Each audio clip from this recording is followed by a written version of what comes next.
भोगों में वैराग्य की स्थिति। अगर ये नहीं तो यहीं से सब फेल है। ज्ञान वही सार्थक होता है जो शास्त्र से सुना गया, पढ़ा गया, संतों से सुना गया, उस ज्ञान का प्रयोग किया जाए। जब हम श्रद्धा पूर्वक श्रवण करते हैं, शास्त्र पठन करते हैं, सत्संग सुनते हैं, तो हमें ज्ञान होता है। तो श्रद्धावान लभते ज्ञानम तत्परा संयतेन्द्रिया। उस ज्ञान जानकारी का फल हुआ कि हम अपनी इंद्रियों को संयमन करें। इंद्रियों को जो भोगों की तरफ जा रहे उनसे हटाएं, भोगों से वैराग्य धारण करें। गृहस्थ में है तो धर्मयुक्त भोग, विरक्त में है तो सर्वस्व भोग का त्याग करे, एकमात्र भगवत प्राप्ति। भोगों से वैराग्य बहुत, यही पहले ही सूत्र में सब ढेर हो जाते हैं। भक्ति, ज्ञान, अष्टांग योग, कर्म योग, जितने भी योग हैं ये सब वैराग्य की नींव पर टिके हुए हैं। अगर वैराग्य नहीं है, परम पूज्य श्री सद्गुरुदेव भगवान के साथ गिरिराज जी की परिक्रमा लगा रहे थे, जब पूज्य पंडित गया प्रसाद जी की समाधि आई, बोले आओ चलो बैठते हैं। हाँ बैठे। बोले जानते हो इनके हृदय में इस कोटि की स्थिति कैसे आई? जो 43-45 वर्ष की अवस्था में वैराग्य धारण कर रहे हैं और इस कोटि के महात्मा की सचल गिरिराज जी कहे गए, ऐसा जानते हो क्यों हुआ? कम समय में बहुत ऊंचाई प्राप्त की। बोले वैराग्य। गुरुदेव भगवान कहते वैराग्य। इस शब्द से तो अब तो किसी का परिचय ही नहीं लग रहा है। कोई बिरला वैराग्य शब्द से परिचय, नहीं तो वैराग्य का भी दिखावा, दंभ हो रहा है। शुद्ध वैराग्य, भगवत प्राप्ति के मार्ग के उपासक को शुद्ध वैराग्य। वैराग्य किसी भी वस्तु, व्यक्ति, स्थान में जो भोग्य वस्तु है, हमारे अंदर भोग वृत्ति ही ना रह जाए उसे वैराग्य कहते हैं। भोगने की इच्छा ही ना रह जाए उसे वैराग्य। और ये होता है निज सुख बिन मन होई की थीरा। जब निज सुख का अनुभव होने लगता है तो वैराग्य बड़ा दृढ़ होने लगता है। रसबल छूटे जो विषय तबही तो सुख होए। जब नाम का रस मिलने लगता है, प्रभु का आनंद मिलने लगता है, तो मन स्थिर होने लगता है। भोगों से राग रहित वृत्ति हो जाती है। घृणा लगने लगती उन भोगों से, जैसे वमन देख करके किसी की भी रुचि खाने की नहीं होगी, ऐसे उस वैराग्यवान की दृष्टि भगवान की समस्त माया भोगों से होती। रमा विलास राम अनुरागी तजत बमन जिन बड़भागी। जो बड़भागी जन है वो बमन के समान भगवान की इस माया के विलास का त्याग कर देते। रमा विलास राम अनुरागी तजत बमन जिम जन बड़भागी। वो जन, भगवत जन, बड़भागी जन हरि की माया के भोगों को ऐसे त्याग देते हैं जैसे वमन। और एक महामहिम बात कहेगी कि त्याग का उनको अभिमान नहीं होता, जैसे विष्ठा त्याग का किसी को अभिमान नहीं होता। मलवत त्याग, त्याग भी तो कैसा मलवत, जैसे कोई मल त्यागने के बाद कभी गर्व नहीं करता कि मैंने तो 500 ग्राम मल त्यागा। ऐसे ही समस्त मायाकृत भोगों का मलवत त्याग, कि उस त्याग का अभिमान नहीं। त्याग तो किया पर त्याग के अभिमान का त्याग नहीं किया तो फिर लाभ नहीं मिलेगा। त्याग तो किया घर का, लेकिन घर के राग का त्याग नहीं किया। अभी त्याग का अभिमान बकाया है। वो भगवान जब कृपा करेंगे तब वो नष्ट होगा। जब तक वो नष्ट नहीं होगा तब तक अनुराग या भगवत मार्ग में आगे नहीं बढ़ सकते। तो वैराग्य, भोगों के प्रति स्वाभाविक आकर्षण रहता है। मना कष्टानि इंद्रियाणि प्रकृति स्थानि कर्षति। बार बार इस विषय को समझो, यही मूल विषय। भगवत प्राप्ति कठिन है, यही विषय कठिन दिखाता है। अगर भोगों के राग का त्याग हो जाए तो भगवत प्राप्ति कठिन नहीं है, कठिन है भोगों के राग का त्याग करना। तो ये पहला सूत्र है, भोगों में वैराग्य की दृढ़ भावना होना। जो भोग भगवत विमुख करने वाला है उससे दृढ़ वैराग्य। इतना प्रार्थना समझ लीजिए कि शास्त्र विरुद्ध आचरण करने वाला बहुत पछताएगा, बहुत जलेगा, बहुत दलदल में फंस जाएगा। कभी शास्त्र की आज्ञा का उल्लंघन मत करो, कभी गुरुजन संत जनों की आज्ञा को हल्के में मत लो। अगर जिन्होंने हल्के में लिया वो फंस गए और परम पद से दूर हो गए। माना कि तुम 4 धनियों को रिझा करके करोड़पति कहला सकते हो, माना कि तुम्हारे पास बहुत वैभव हो सकता है, लेकिन प्रियालाल की प्राप्ति नहीं कर सकते। जो शास्त्र और संत और गुरुजनों के वचनों की अवहेलना करते, हल्के में लेते हैं, वो इस माया से पार नहीं। हल्के अरे तो बोलते रहते हैं, और अपने मन की लगा के करते हैं, वो जरूर फेल हो जाते हैं एक दिन। देख लेना, समय आने पर देख लेना, हमारे शब्दों को देख लेना कि आप ऐसे दलदल में फंसेंगे, आप ऐसी अशांति में फंसेंगे, आप ऐसे मोह राग में फंस जाएंगे जिससे प्रियालाल छूट जाएंगे, जिनके लिए आप चले। इसीलिए जानबूझकर सर्वस्व का त्याग किया जाता है प्रभु के लिए। अपने संपूर्ण ममत्व को, अपने संपूर्ण अहम को जब प्रभु के चरणों में समर्पित कर देते, तब दृढ़ भक्ति होती है। इसलिए भोगों में दृढ़ वैराग्य की भावना, ये नींव है परमार्थ की। और यही पहली ही सीढ़ी से लाखों फिसल जाते हैं, फिर बैलेंस बना के चलते हैं। किसी भी तरह जीना है बस, अब वो उद्देश्य नहीं रहा भगवत प्राप्ति, भगवत प्रेम, वो उत्साह नहीं रहा निरंतर भगवत भजन का। दूसरा बहुत सुंदर ये 7 सूत्र हैं। कुविचार, कुकर्म और कुसंग, इनका त्याग हो जाना चाहिए। कस्तरति कस्तरति मायाम यह संगास त्यजति। बोले कौन तरता है, कौन तरता है माया से? बोले यह संगास त्यजति, जो संग का त्याग कर देता है। संग बहुत जहर है, बहुत जहर है। अगर आप समझ पाओ तो, हमारी बात को पकड़ लोगे तो कभी दुखी नहीं रहोगे, सदैव सुखी रहोगे। भगवत भाव से संग करो। अन्य कोई भी भाव अगर संग में आ गया तो रोना पड़ेगा, दुखी होना पड़ेगा, पछताना पड़ेगा, हाथ मींजना पड़ेगा। विश्वास कीजिए, तुम भगवान के हो इसलिए तुम्हें फंसा तो कोई सकता नहीं, पर तुम्हें रोना पड़ेगा, तुम्हें तड़पना पड़ेगा, तुम्हें पछताना पड़ेगा। संगास त्यजति यो महानुभाव सेवते, जो भगवत विमुख का संग त्याग कर देता है, भगवत सन्मुख कराने वाले महापुरुषों का सेवन करता है। माया से मुक्त होने के लिए 2 बातें बहुत अनिवार्य है। यो महानुभाव सेवते, महापुरुषों का संग करता रहे, और यह संगास त्यजति, अन्य सब संगों का त्याग करता रहे।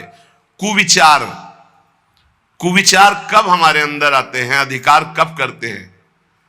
एक तो पूर्व कर्मों के अनुसार कुविचार होते हैं। जैसे बचपन से कुछ आदतें ऐसी गंदी होती हैं जिनको हमने कहीं सीखा नहीं, पढ़ा नहीं, दिखाया नहीं गया, सुनाया नहीं गया, पर वो अंदर से है, और वो भजन के द्वारा मिटती है, नहीं तो पूरे जीवन और अन्य जन्मों में भी बनी रहती है, क्योंकि पूर्व गलत किए हुए कर्म का संस्कार जीव के अंदर रहता है। दूसरा, इस जन्म का कुविचार होता है।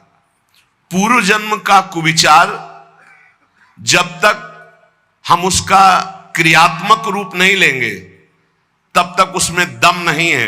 पूर्व जन्म के द्वारा कुविचार ये होता है कि पूर्व जन्म के किए हुए कर्म का कुविचार जो होता है, हम इस समय बिल्कुल सही ढंग से चल रहे हैं, लेकिन हमारे अंदर वो आकर्षण हो रहा है, वो खान पान का, वो भोग का, वो नाना प्रकार की दुर्विचारों का। क्योंकि वो संस्कार हैं, उन्हीं को भजन के द्वारा नष्ट करते। दुर्वासना मम सदा परिकर्षयन्ति। और एक होता है इस जन्म का, ये बहुत खतरनाक होता है। पूर्व जन्म का तो मंद होता है, वो विचार आया और चला गया, अगर उसको पकड़कर क्रिया में उतार दिया तब तो संस्कार बहुत दृढ़ हो गया, अगर क्रिया नहीं उतारी तो वो आया कुविचार नष्ट हो जाएगा। अब जो इस जन्म का कुविचार, उससे बचने की बहुत जरूरत है। इस जन्म का कुविचार होता है गंदा दृश्य देखा, जैसे अजामिल ने कुविचार उदय हुआ और वैश्यागामी बन गया। गंदा दृश्य देखा, जैसे शौभरी ऋषि ने कुविचार उदय हुआ, 50 राजकुमारियों से ब्याह किया। सुनना, देखना और बोलना, इन तीन का विचार पर बहुत प्रभाव पड़ता है। हम गंदी दृश्य देख रहे हैं, गंदे संग करके गंदी बातें सुन रहे हैं, गंदी बातें बोल रहे हैं, तो हमारे विचार गंदे ही होंगे पक्का। क्योंकि जो हम देखते हैं, सुनते हैं, बोलते हैं, वही हमारा मनन होता है, वही हमारा विचार बनता है। इस जन्म में कुविचार को रोक दो। पूर्व जन्म के संस्कार रूप कुविचार जो आता है, वो तटस्थ भूमिका रखी जाए, साक्षी भाव, वो अपने आप नष्ट हो जाएंगे क्योंकि भजन चल रहा है। लेकिन इस जन्म का कुविचार ना होने पावे, कोई दृश्य देखकर मोबाइल आदि से या प्राकृतिक दृश्यों को ऐसे जो हमारी भोग वासना को बढ़ाए, कोई ऐसी बात सुनकर या ऐसी चर्चा करके जो हमारे विचारों को मलिन कर दे, इस पर बहुत सावधान रहना चाहिए साधक को। तो दूसरा है कुविचार का त्याग और कुकर्म का त्याग। कर्म सुकर्म और कुकर्म होते हैं, जैसे मति वैसे ही कर्म होते हैं। जहां सुमति होती है वहां सुकर्म होते हैं, और जहां कुमति होती है वहां कुविचार और कुकर्म होते हैं। कुमति किसे कहते हैं? जो शास्त्र संत भगवद विमुख मति है वो कुमति है। और जहां कुमति तहां विपत्ति निदाना। जहां कुमति है वहां विपत्ति ही विपत्ति, पापाचरण का फल दुख, विपत्ति, संकट, चिंता, शोक, भय। और जहां सुमति तहां संपत्ति नाना। जहां सुमति होती है वहां सत्कर्म बनते हैं, और जहां शुभ कर्म सत्कर्म बनते हैं वहां सुख शांति, बहुत विश्राम स्थिति आनंदमय रहती है।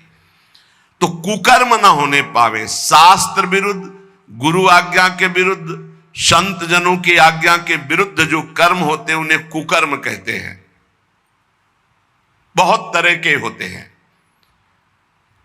जिनको शास्त्र मना करते हैं वो आचरण कुकर्म होगा, भले आप उसको बहुत सजा कर करें।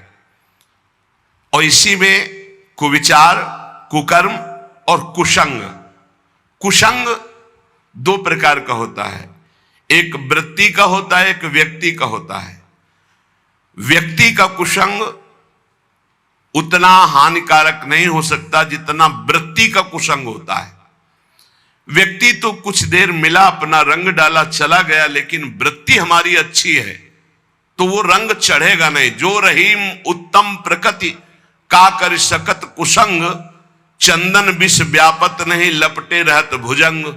लेकिन जो वृत्ति का कुसंग है, अंदर जो हमारे गलत बात चल रही, गलत कामना चल रही, भोग भोगने की इच्छा का विचार चल रहा है, वो बहुत खतरनाक है।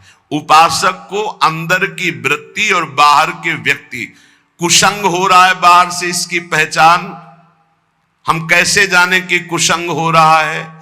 जिस वस्तु व्यक्ति स्थान के संसर्ग में आने से प्रभु का विस्मरण हो जाए और इंद्रिया मन चलायमान होकर गलत आचरणों में उतर जाए, उसे कुसंग कहते हैं।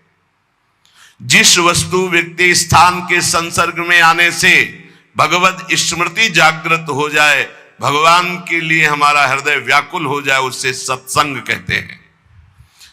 कुमार्गगामी वृत्तियों का त्याग करके भगवत मार्ग में चलने का नवीन उत्साह जागृत हो जाए, उसे सत्संग कहते हैं।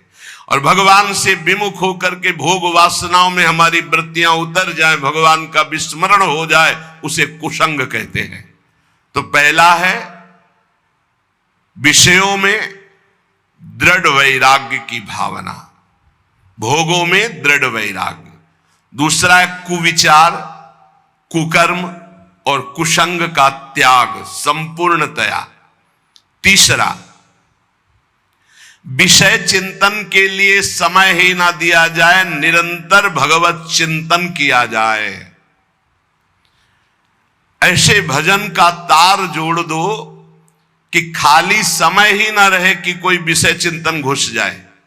ये वायरस है, वायरस पूरा डेटा उड़ा देगा तुम्हारे चिंतन का, तुम्हारी भक्ति का पूरा डेटा उड़ा देगा। ऐसा वायरस है कुचिंतन। बाहर से आरती कर रहे हैं, अंदर से विषय भोग की चिंता चल रही है। बाहर से फूल अर्पित कर रहे हैं, अंदर से विषय चिंतन चल रहा है। ये है पूरा डेटा उड़ा दिया। बाहर से क्रिया भागवतिक हो रही, अंदर से चिंतन बिल्कुल बर्बाद।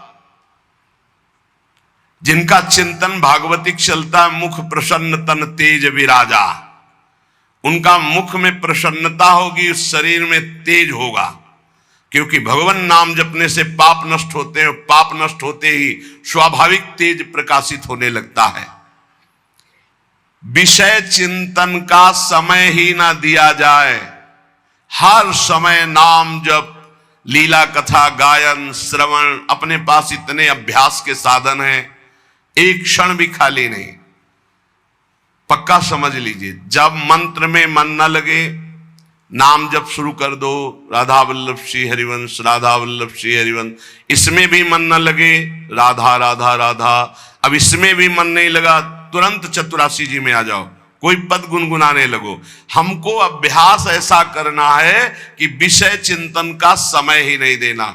विषय चिंतन इतना प्रभावशाली है कि जहां वो चलने लगेगा तो भजन रोक देगा, और अगर भजन चलता रहा तो विषय चिंतन के लिए जगह नहीं है। विषय चिंतन हुआ, खतरा मोल ले लिया। कहा हनुमंत विपत्ति प्रभु सोई। कौन सी विपत्ति? हनुमान जी के मत में दुख विपत्ति क्या है? ये नहीं कि कोई अव्यवस्था हो गई, हमारी मानी हुई सुख संपत्ति खो गई तो ये विपत्ति है। नहीं, हनुमान जी के मत में नहीं। हनुमान जी के मत में विपत्ति क्या है? कह हनुमंत विपत्ति प्रभु सोई, जब तब सुमिरन भजन न होई।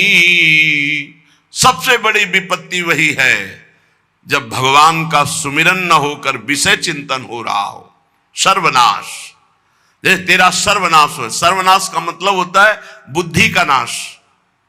बुद्धि नाश ही सर्वनाश है।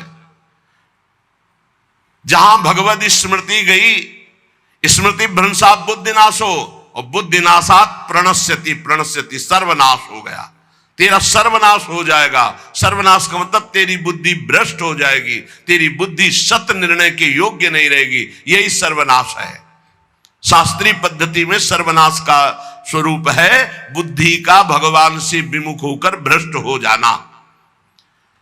तो विषय चिंतन का स्थान ही मत दो, इतना भगवत चिंतन। इसीलिए अव्यावृत भजनात् देवर्षि नारद जी कहते हैं, निरंतर भजन चलता रहे। भजन के ये साधक कोई बिरला पकड़ पाता है। अंतर रहित निरंतर तैलधारावत भगवत चिंतन।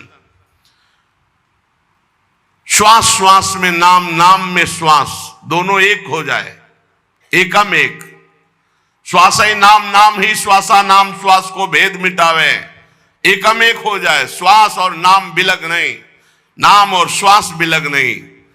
एकतार भगवत भजन चल रहा है। तीसरा, विषय चिंतन का स्थान ही ना दिया जाए, इतना भगवत चिंतन का अभ्यास तारतम्य बना ले। कभी सत्संग सुन रहे, कभी भगवत चर्चा कर रहे, कभी नाम जप कर रहे, कभी नाम कीर्तन कर रहे, कभी लीला गुण गायन, कभी प्रभु के रूप माधुरी के चिंतन में डूबे, कभी प्रभु की महिमा का स्मरण करके रोमांचित हो रहे। ऐसे एकतार चिंतन चलाया जाता है। चौथा,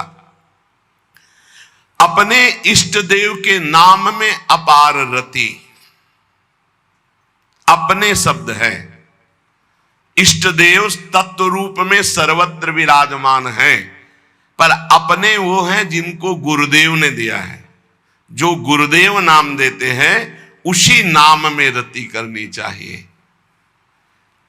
ये बहुत सौभाग्यशाली साधक पकड़ पाएंगे, नहीं मनमानी साधना करने की बहुत अहम में प्रेरणा होती है। लेकिन गुरुदेव प्रदत्त साधना में, गुरुदेव प्रदत्त नाम वाणी में ये बहुत जोर की बात है। अपने इष्ट देव के नाम में अपार रति, अपार रति जागृत स्वप्न सुसुप्ति स्फुरत में राधा पदाब्ज छटा। बस किशोरी जू के चरणारविंद की अद्भुत रति और नाम, अन्य नहीं, सब प्रभु के नाम। लेकिन हमको जो कुछ मिला राधा राधा, किसी के प्रमाण देने की जरूरत, ये तो श्री जी सुनवा रहे हैं इसलिए बोल रहे हैं, बिल्कुल सत्य माने। ये प्रभु करवा रहे हैं इसलिए हो रहा है। मेरे प्रभु ही हैं, दूसरा कोई नहीं है। और उनको क्या समझाना, वो तो सर्वज्ञ सबके हृदय में बैठे। आप जानो ना जानो, गुरु प्रसाद से इतना तो पता चली गया है कि इन सब मंदिरों में केवल भगवान ही बैठे, चाहे जड़ मंदिर हो चाहे चैतन्य मंदिर हो, एकमात्र प्रभु। तो अब वो आज्ञा किए हुए हैं इसलिए चर्चा हो रही है। ये हमारा जीवन है, तुम बोलो ना बोलो, ये हमारा प्राणाधार है, हमारा सर्वस्व है। और जिन साधनाओं का तुम्हें परिचय नहीं, वो साधना करके हमको ये राधा नाम मिला है और तुमको फ्री सुनने को मिल रहा है। इसलिए तुम्हें विश्वास पता नहीं कितना है। हमारा तो जीवन है, प्राण है, ना नर्क स्वर्ग अपवर्ग की कोई त्रास या चाह है।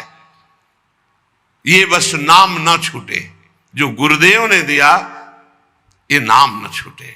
दाता राधा नाम, हितजो महाराज ने, गुरुदेव ने राधा नाम दिया, जो सिंहासन पे बिरा, सर्वस्व सब कुछ। अब नहीं, अब नहीं, वेदान्न पे संन्यस्त। अब न लोक का भय, न वेद का भय, न शास्त्र का। अब तो एकमात्र केवल राधा राधा राधा। पकड़ लो पकड़ लो, नहीं हवा ही है, जा रही है। क्या दे सकते हो? आपके पास है क्या? आप में चैतन्य शक्ति मेरे प्रभु की है, आपका शरीर रचा मेरे प्रभु का है, आपके पास जो भोग सामग्री वो प्रभु की द्वारा दी हुई। तो हम तुमसे मांगे या प्रभु से? हमारे तो सिर्फ आप हो। दे सकते हो तो दुख दे दो, सुख आप मत देना। हाँ, बस इतनी जरूर बात है कि जो आपके द्वारा दी हुई निष्ठा है, जो आपके द्वारा दिया हुआ चिंतन है, इस पर बाधा न पड़े। ये आप कृपा करते रहो और दुख दो और दो।